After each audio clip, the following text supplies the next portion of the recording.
आज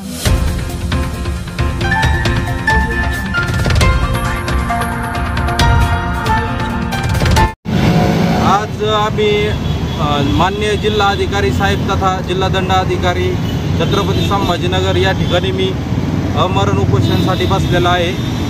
मी गंगा गोदावरी स्वच्छता विकास फाउंडेशनचा अध्यक्ष असून आज रोजी या ठिकाणी उपोषण करण्याचं कारण असं आहे की जे गोदावरी तीर्थक्षेत्र पैठण या ठिकाणी जे गोदावरी नदी आहे त्या ठिकाणी वाळू माफ याच्या मार्फत आडमाप वाळू उपसा चालू आहे। रोजचे 200 ते 300 गाड्या भरून तस्करी चालू आहे।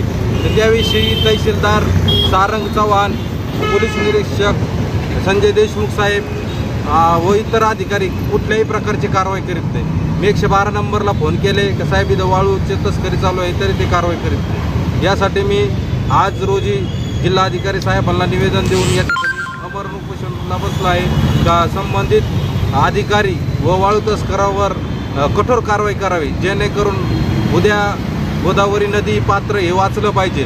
सगळी वाळू जर उपसा झाला तर खाली खडक लागन आणि खडका लागल्यामुळे धरणाला धोका निर्माण होईल। त्या ठिकाणी असलेले मुस्लिम समाजाचे कब्रस्तान, दर्गा, नाथ महाराज यांची पालखी, नागघाट, भैरवनाथ घाट असे कितीतरी घाट आणि देवस्थान आहेत, ते सगळ्यांना धोका निर्माण होईल। यासाठी हे जी वाळू तस्करी थांबावी आणि यांचे जे वाळू तस्कर आहेत त्यांच्यावर कठोर कारवाई करण्यात यावी। जे पोलीस प्रशासन आहे, तहसीलदार आहे, यांच्यावर पण माननीय पोलीस अधीक्षक साहेब यांनी कारवाई करावी।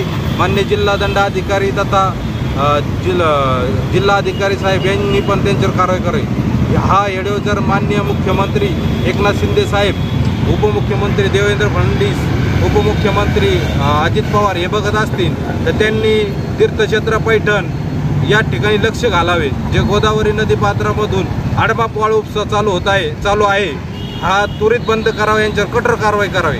आणि उद्या कालांतराने माझ्या जर जीवाला काही धोका झाला हे वाळू तस्कर आणि तहसीलदार सारंग चव्हाण, पोलीस निरीक्षक पैठणचे संजय देशमुख यांच्यावर कठोर कारवाई करावी।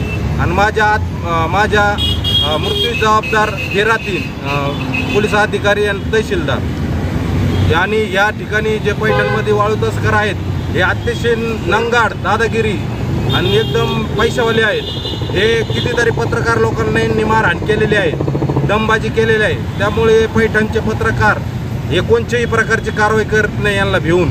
तरी मी जर आवाज उठवलाय, मांजराच्या गळ्यात कुणाला तरी घंटा घालायची होती, तशी मी आज उंदीर म्हणून मी या वाळू तस्करांच्या गळ्यात घंटा घातलेली आहे। आता जे होईल ते पोलीस प्रशासन यांनी लक्ष घालावा। माननीय जिल्हा अधिकारी साहेब संभाजीनगर यांनी लक्ष घालून हे वाळू तस्करावर कठोर कारवाई करावी ही नम्र विनंती। मला जे लेखी दिला आहे जिल्हा अधिकारी तथा जिल्हा दंडाधिकारी संभाजीनगर यांच्यामुळे मी आज माझं अमरण उपोषण सोडित आहे।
हो